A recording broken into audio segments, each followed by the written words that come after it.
కొండపి నియోజకవర్గం కొండపి మండలం జాలపాలెం గ్రామంలో ఒక మహిళపై నిన్న మర్రిపూడి ఎస్ఐ రమేష్ బాబు దౌర్జన్యం చేశాడని చెప్పేస్తున్న వాస్తులపై కూడా పూర్తిగా కూడా స్పందిస్తున్నారు మర్రిపూడి ఎస్ఐ రమేష్ బాబు. ఇప్పుడు మనతో పాటు ఉన్నారు. అసలుకి మహిళపై ఎందుకు ఆ విధంగా ప్రవర్తించాల్సి వస్తుంది, అక్కడ ఏం జరిగిందో వారు మాట్లాడి తెలుసుకున్న ప్రయత్నం అయితే ఇప్పుడు మనం ఆర్టీవీ ద్వారా చేద్దాం.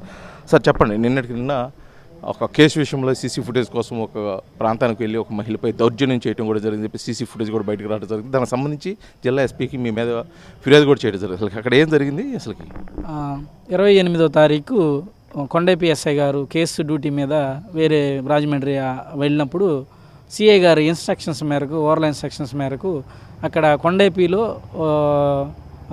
పెట్లూరులో టెంపుల్ దొంగతనం జరిగింది. అలాగే జాలపాలెం మన జరుగుమల్లి కూడా దొంగతనం జరిగింది. వీటిని దొంగతనం కేసులు మర్రిపూడిలో దొంగతనం కేసుల గురించి సీసీ కెమెరాలు వెరిఫై చేసి దాన్ని తొందరగా డిటెక్ట్ చేయమని చెప్పడం జరిగింది. ఆ రోజు కొండపి ఎస్ఐ గారు లేకపోయేవారు నేను ఇన్ఛార్జిగా వెళ్ళాను.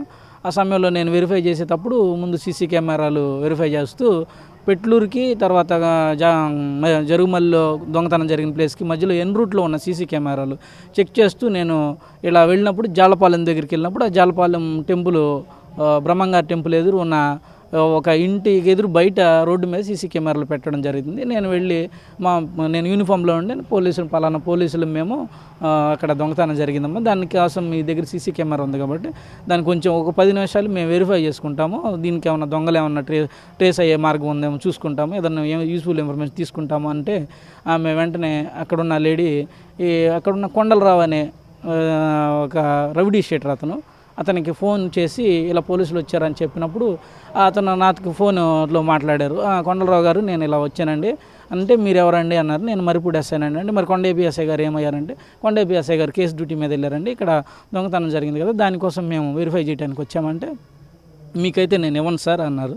నేను ఎందుకండి పోలీసులం కదా మాకు ఇవ్వని అంటారేంది, దొంగతనం జరిగింది కదా ప్రజా ప్రయోజనార్థం కదా మా సొంత పనులకి కాదు కదా ఎందుకని ఇవ్వని అంటున్నారంటే నేను పోలీసులకి ఇవ్వను సార్, పోలీసులు నేను నమ్మను, నేను మీకు ఇవ్వను, మీరు వెళ్ళిపోండి, మీరు ఎవరికి చెప్పుకుంటారు చెప్పుకోండి, నేనైతే ఇవ్వనన్నా. నేను ఇదే మాట ఎస్పీ గారికి చెప్పమంటారా, పోలీసులు ఏదన్నా అన్యాయం జరిగినప్పుడు పోలీస్ స్టేషన్కి వచ్చి మీరు ఫిర్యాదు చేస్తారు, ఫిర్యాదు చేసినప్పుడు పోలీసులు మేము ప్రజా ప్రయోజనార్థం ప్రజల అవసరాలు తీర్చడానికి మేము త్వరితగతిన కేసులు సాల్వ్ చేయడానికి ట్రై చేస్తూ ఉంటాము, పోలీసులకి సహకరించకపోతే ప్రజలు సహకరించకపోతే ఎలా అండి అని నేను చెప్పాను. సోషల్ రెస్పాన్సిబిలిటీ ఉండాలి కదా అని మీరు ఏదైనా చెప్పుకోండి, నేనైతే పోలీసులకి అయితే సహకరించను, నేనైతే మీకు ఇవ్వను, మీరు ఏదైనా చేసుకోండి, ఒకవేళ మీకు కానీ దాంట్లో మా సీసీ కెమెరా ఫుటేజ్లో మీకు ఉపయోగపడే విషయం ఏదైనా ఉంటే నేను దాన్ని డిలీట్ చేస్తాను, కానీ అవసరమైతే మీరు ఆ డివిఆర్ అవి మీకు ఉపయోగపడతాయి అనుకుంటే వాటిని తగలపెడతాను, కానీ మీకైతే ఇవ్వను, మీరు చేసేది ఏదో చేసుకోండి అన్న.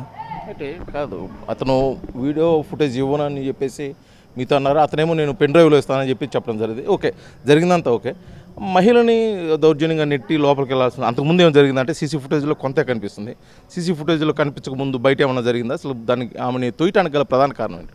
నేనైతే ఆమెను తోయలేదండి. ఏంటంటే ఇలా చెప్పినప్పుడు నేను అక్కడున్న కొంతమంది షాప్కి వచ్చిన కొంతమంది జనాలతో ఇలా పోలీసులకు సహకరించకపోతే మేము న్యాయం మీకు ఎలా చేస్తాము అంటే వేరే వాళ్ళకి అన్యాయం జరిగినప్పుడు పోలీసులు వస్తారు, కొంచెం సహకరిస్తేనే కదా మీ ఇంట్లో జరిగినప్పుడు మీరు త్వరితగతిన రెస్పాండ్ అవుతారు కదా, దానికి ఏమి అని నేను మాట్లాడేటప్పుడు ఆ మహిళ మీరు ఏదైనా చేయండి, మా అన్నగారు ఇవ్వద్దన్నారు, మీకైతే మేము ఇవ్వము, అవసరమైతే మా అన్న దాన్ని డిలీట్ చేస్తాడు అని చెప్పినప్పుడు వెంటనే డిలీట్ చేస్తాడేమో, ఈ దొంగతనానికి సంబంధించిన ఇన్ఫర్మేషన్ ఏమైనా పోతుందేమోనని నేను వెంటనే వెళ్ళి ఆపడానికి అతను డిలీట్ చేస్తాడేమోనని నేను పైకి ఆపడానికి వెళ్ళేటప్పుడు ఆ మహిళ నన్ను ఆపి నన్ను అడ్డుకుని నన్ను నెట్టారు ఫస్ట్. ఇంకా నేను ఆ క్రమంలో దాన్ని కాదు కానీ అక్కడ దొంగతనానికి సంబంధించిన ఫుటేజ్ ఏమైనా మిస్ అవుతుందని ఆ తొందరపాటులో ఆమె నన్ను నెట్టినప్పుడు నేను ఆమె నుంచి పక్క తొలగి వెళ్ళటం జరిగింది. ఒక ఫ్రెండ్లీ పోలీసు నేపథ్యంలో కూడా ఒక మహిళ అలా నెట్టడం అనేది మీకు అభ్యంతరకరం అనిపించలేదా ఆ టైంలో? అనే కొద్దిగా అంటే ప్రజెంట్ సమస్య అయితే అదే ఉంది, అంటే ఒక మహిళని తోశారు, ముందేం జరిగింది తర్వాత ఏం జరిగింది కేసు ఏంటనేది అందరికీ తెలియని పరిస్థితి, కాబట్టి మీరు ఒక మహిళని తోశారని ఆ టైంలో అలా తోయటం తప్పు, అలాగా చేయకూడదని మీకు అనిపించడం కానీ అలా ఏం జరగలేదని? సమాజంలో పోలీసులు యూనిఫామ్లో ఉన్న పోలీసులమే, మేము ప్రజా ప్రయోజనార్థం పనిచేసే పోలీసులమే, ఆ డ్యూటీ మీద వచ్చిన పోలీసులమే, మేము ఎవరిని ఇబ్బంది పెట్టకోకుండా మామూలు రిక్వెస్ట్ మేనర్లో అడిగి ఎవరైతే బాధితులు ఉన్నారో వారికి త్వరితగతిన న్యాయం చేసే క్రమంలో మాకు సహకారం చేయనప్పుడు ఒకటి తర్వాత అది డిలీట్ చేస్తానన్నప్పుడు కొంచెం వేరే వాళ్ళకి అన్యాయం జరుగుతుంది కదా అనే ఆవేదన, ఆ బాధలో నేను తొందరగా వెళ్ళటం జరిగింది. కానీ ఆ సమయంలో పొరపాటున ఏం జరిగిందో తెలియదు. కానీ ఆమె నన్ను ఆపుతున్నది, యూనిఫామ్లో ఉన్న నన్ను ఆపుతుంది. పోలీస్ డిపార్ట్మెంట్ పరువు కానీ లేకపోతే పోలీస్ డిపార్ట్మెంట్ ఇమేజ్ కానీ అక్కడ చూస్తున్న ప్రజల్లో దెబ్బతింటుందన్న ఉద్దేశంతో నేను కొంచెం ఫోర్స్గా ముందుకు వెళ్ళటం జరిగింది. అంతేకాని నాకు వేరే ఉద్దేశం ఏమీ లేదు. అయితే ఇంకోడు ఎవరైతే బాధితులు ఉన్నాడో వాళ్ళు చెప్పడం ప్రధాన కారణం ఏంటంటే గతంలో ఒక కేసు విషయంలో కూడా నన్ను ఇబ్బంది పెట్టాడు, అందుకోసమే అతనికి నేను సీసీ ఫుటేజ్ ఇవ్వడానికి నిరాకరించాను తప్పితే నేను పోలీసులకైతే సహకరిస్తాను అన్నట్టు కూడా అతను చెప్తున్నాడు. అంటే ఆ గతంలో అతనికి మీకు ఏమైనా మధ్య ఏదైనా గొడవలు జరగడం కానీ ఏదైనా పర్సనల్ గెడ్జెస్ కానీ అలాగే ఏమైనా ఉన్నాయంట? గతంలో నాకు అయితే అతను కొండలరావు అనే అతను ఒక్కసారి పిటిషన్ ఇచ్చారండి. అది కూడా ఏంటంటే మా లిమిట్స్లో జగ్గరాజపాలెం అనే లిమిట్స్లో పెట్రోల్ బంక్ దగ్గర నన్ను అబ్స్ట్రక్షన్ చేశారని ఫోన్ చేసినప్పుడు నేను వెంటనే మా కానిస్టేబుల్ని పంపిస్తూ నేను కూడా అతనితో కాన్వర్సేషన్ ఏంటంటే ఏం జరిగిందంటే పెట్రోల్ బంకులో నన్ను ఆపేశారు సార్, వెళ్ళనివ్వట్లేదు అని అన్నారు. నేను వెంటనే మా కానిస్టేబుల్ పంపిస్తూ ఆ పెట్రోల్ బంక్ అతను కూడా మీరు ఎందుకు ఆపారంటే సార్ పెట్రోల్ కొట్టించుకున్నారు, అంతకుముందు మాది బాకీ ఇవ్వమంటే నేను ఇవ్వను, మీరు ఏం చేసుకుంటారో చేసుకోండి అన్న అతని యొక్క ధోరణి మాత్రం అంత వ్యతిరేకంగా ఉంది సార్ అని చెప్పినప్పుడు నేను సరేనండి నేను వెరిఫై చేసి నేను కేసు కడతాను, మీది న్యాయం అయితే మీకు న్యాయం చేస్తానని చెప్పాను. దాంట్లో అతను పిటిషన్ పీజీఆర్ఎస్లో పెట్టినప్పుడు అతనికి ఫోన్ చేసి కూడా మీ పిటిషన్ ఉంది కదండి ఎంక్వైరీ చేయాలి పోలీస్ స్టేషన్ రమ్మన్నప్పుడు అతన్ని నిరాకరించి పోలీస్ స్టేషన్కి కూడా రాకుండా ఓన్లీ ఆన్లైన్లో పెట్టిన పిటిషన్ని ఎంక్వైరీ చేయడానికి కూడా సహకరించుకోకుండా ఉన్న సమయంలో నేను దాన్ని ఎలా అయితే జరిగిందో అలా రాసి పైకి పంపించడం జరిగింది. అంతేగాని అతనికి పర్సనల్ గడ్జెస్ ఏం లేవు, అతను వేరే పిటిషన్ నాకేమి పెట్టలేదు.